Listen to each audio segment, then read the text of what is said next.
Hey, welcome back. So, this is our the first module of JavaScript, the JavaScript mental model. Before we start writing crazy amount of code, I want you to understand what actually happens behind the scene.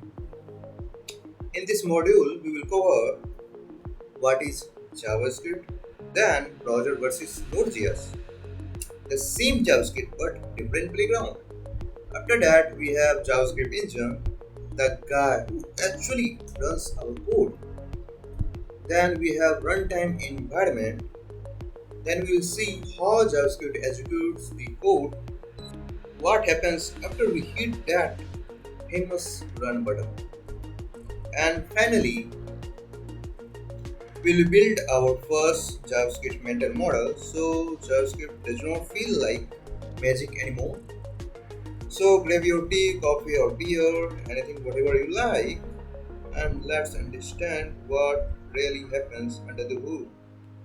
So let's start with most basic question.